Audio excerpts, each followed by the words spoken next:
which also means you need to make these documents. And I'll explain what these documents are and who makes these documents. So first, I'm sure everyone knows what this is, the Private Placement Memorandum, the PPM. So the PPM is a legal document that highlights all the legal disclaimers for how the investor could lose money in the deal. So the PPM is there to protect you as the syndicator and your personal assets from your investors in the event of them losing a portion or all of their capital invested. It also gives your investors all of the potential risk factors included in the deal, whether or not each of these is likely to happen. So it's literally like page after page after page of every single risk that could happen, every single potential thing that could happen that would make the investors lose their capital. Generally, the PPM will be broken down into two major components. First, it will be the introduction, which will include a summary of the offering, a description of the asset being purchased, the minimum and maximum investment amounts, key risks involved in the offering, and a disclosure on how the sponsor, aka the syndicator, makes their money. And then the second component is where it covers all the risks and disclosures. So it includes information about the sponsor, the offering description, and literally a list of all of the risks associated with the offering. The PPM will also have instructions for how they can fund the deal, whether it's via check or via wiring. So that's instructions on how they can actually submit their capital to make sure that they are indeed investing in that deal. So your first PPM should be prepared by a securities and a real estate attorney. And then all of the future PPMs can probably just be created by a real estate attorney for each deal and just reviewed. So you don't need to make a brand new PPM for each deal. You just need to use your existing template and then essentially fill in the blanks. Because obviously it's going to be more expensive to make one new each time. Plus, it's going to be time consuming. Hence why it's more expensive. So that's number one, the PPM. And that's something you're going to send to your investors. Next is the operating agreement. So for each deal, for each new apartment deal, Joe's company will form a new LLC. And then so then Joe's company is the general partner of that LLC. And then all of the passive investors buy shares of that LLC to become limited partners. So the operating agreement essentially just lists out the responsibilities as well as ownership percentages for the GP and for the LP. And usually this will just be included like as an addendum to the PPM, or it might be separate. It really depends on how your attorney makes these documents. But you're going to have your real estate attorney prepare a new operating agreement for each property. And it's even better if you have your securities attorney review it at the end. So again, this could be a separate document or it could be included on the private placement memorandum. Number 3 is the subscription agreement. So the subscription agreement is a promise by your LLC to sell a specified number of shares to your investors at a specified price. And it is a promise by your investors to pay that price. So for example, you might be selling, so you most likely be selling like $1 shares.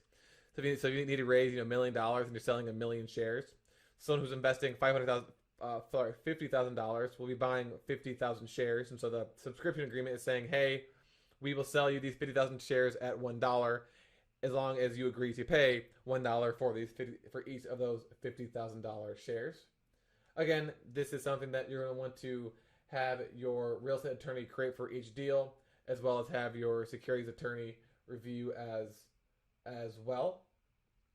And again, this might be an addendum to the PPM. So it might just be one long document that's the PPM, and all these other smaller documents are attached to that. Just so you're not sending your investors a bunch of different forms. Next is the Accredited Investor Qualifier form. So this is required. This is required based off of whether you're doing the 506B or 506C. There are other offerings. I believe we've gone over this already before, like Regulation A, I think. But these two are the most common. So most likely, you're either selling private securities to your limited partners under Rule 506B or Rule 506C, with the key difference being that 506C allows you to actually advertise or solicit for your deals to the public, where 506B offerings do not, which means you get to rely on people that you already have a substantive pre-existing relationship. So if you're doing a 506C offering, then you must have a third-party service actually review the tax returns and bank statements and other financials of the investor in order to confirm their net worth. Or there needs to be some sort of like written confirmation from that person's broker, attorney, or certified accountant. If you're doing 506B, a third party is not required, so they can just self-verify that they're accredited or sophisticated. So say, hey, I'm accredited, or hey, I'm sophisticated. So if you need to actually, if you want to have a form that your investors can fill out to self-verify, or if you're doing the 506B, then you can send them a kind of your own accredited investor qualifier form. But if you're doing 506C, then you need to do more than just that. Again, this is a form that you can have created by your securities attorney, and unless the accredited investor qualifications change, you can just keep it the same. And then lastly, is the, again, this is like a requirement, but if your investors don't want to have a check sent to their house every month or every quarter, then you can set them up on direct deposit, and that's something you want to do before you close. So you can send them a document that essentially allows them to fill out all the information that you need from them in order to set them up on direct deposit. So, again, you're going to have your securities attorney and your real estate attorney create the PPM, the operating agreement, subscription agreement, and then you're going to want to send those to your actual investors. So this is when another email comes out, and this is, again, ones where you want to segment out people that have not committed or are not investing, and just send this to the people that are investing. So at this point is where you want to actually make a list for that specific deal. So before, you were most likely sending out the new investment offering email, the conference call recording email, and any subsequent follow-up emails to your massive investor list. Whereas now you're to the point where you've got your commitments, and so people who are investing don't really care about what's going on with this deal. So you want to create a specific list for this deal, and this will be your first email to that list.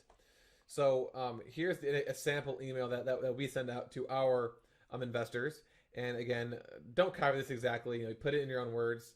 Obviously, you're not going to use the emails and the deal name that we have in here, but again, these things are all supposed to be used as guides. Don't just copy things verbatim. I guess I can't stop you, but so the title is Legal Docs Timing Plus Next Steps. The body is, you're a confirmed investor in this deal. We are sending out the PPM today for this deal. If you do not see it in your inbox, please check your spam folder, or there is a good chance it is in there.